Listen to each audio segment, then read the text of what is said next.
What's up, guys? My name's Greg, and I'm a digital artist. Today we're going to be talking about the unsets in Magic the Gathering and some of the art that accompanies these cards.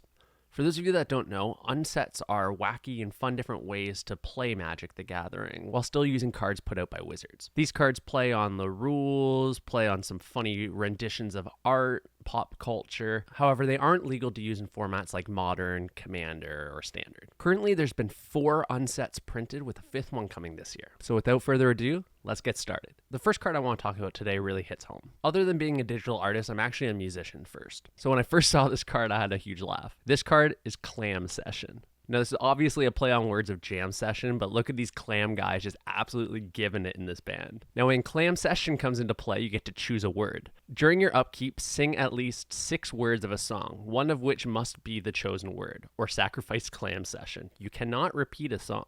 Duke, Duke, Duke of Pearl. I love it. As much as I love everything about this art, I want to draw your attention to the drummer. This drummer looks so out of it. I feel like he's breaking the 4th wall and he's actually looking into my soul. All right, let's move on. This next card is also from the Unglued set and also features a small music pun. This is Deadhead. This card's art is beautiful, and we'll get to that in a moment. Now, Deadhead is referring to that of somebody that follows the Grateful Dead, which is a jam band that's been around for decades in the United States. The Grateful Dead is associated with cool light shows, psychedelics, and keeping it groovy. So if you take a look at our Deadhead friend here, you'll see that he's got a peace sign around his neck. Put Deadhead into play.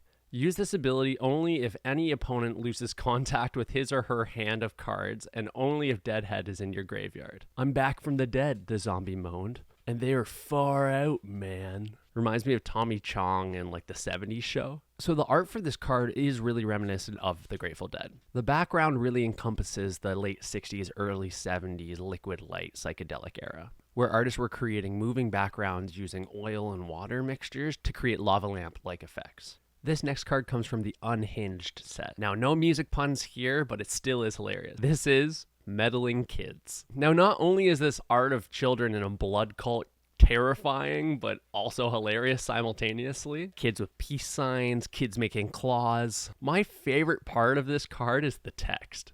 As Meddling Kids comes into play, choose a word with 4 or more letters. Non-land cards with the chosen word in their text can't be played. And then the flavor text. These kids know their 4-letter words. Don't mess with these guys. They know their 4-letter words. 5 and up, no chance. There's a really nice contrast between light and dark in this. Seeing the yellows on the left gradually transitions to the dark blues on the right. And we got this one kid in the center that's totally split down the middle. Kind of feel like that kid in the middle just reminds me of the Deadhead now.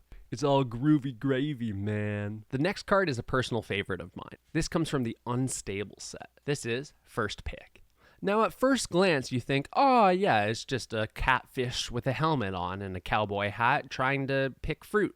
But if you dig into it, you'll understand that this catfish man is actually a squirrel with a catfish head, and he's picking hammers from a tree.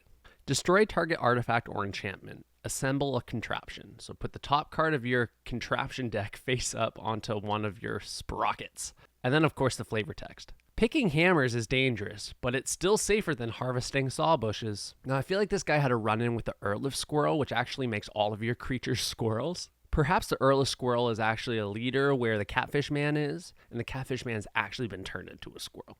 If the Earl of Squirrel was a girl, would it twirl and hurl the world as the world unfurled? So I can't help but think that this catfish man got turned into a squirrel, but still remains a catfish head. He doesn't seem too upset by it. I feel like he's at peace with it, and he's like, yeah, I'll just pick up my hammers and call it a day. This next card is also from the Unstable set. And it's also the card of the day. Card of the day. This is Urza Academy Headmaster. Now, the first thing I want to point out is that he's quite literally a head. He's got a crank on the side of him. If you look under his beard, you'll actually see there's one of those cymbal clapping monkeys, quite terrifyingly giving you the under eye looking at you. My favorite part about this card is that they've actually devoted a tab of a website to this guy's loyalty counters. So if you actually go to askyrza.com, you'll be brought to a Wizards of the Coast site where you can either download and take a look at the 100 and some different loyalty counter abilities, or if you don't want to pick, you can just hit the +1, -1, or -6 to have a random ability happen from that list. Extremely innovative, extremely funny, beautifully colored, and not something that I've ever seen in Magic. With all that said, I hope you enjoyed taking a look at some of the art from the unsets. I'm really excited about this new unset being released this year. I'll be sure to talk about it as more cards get spoiled. But until then, if you have any suggestions for art that I should check out or talk about on my channel, be sure to comment below. Take care, and we'll see you soon.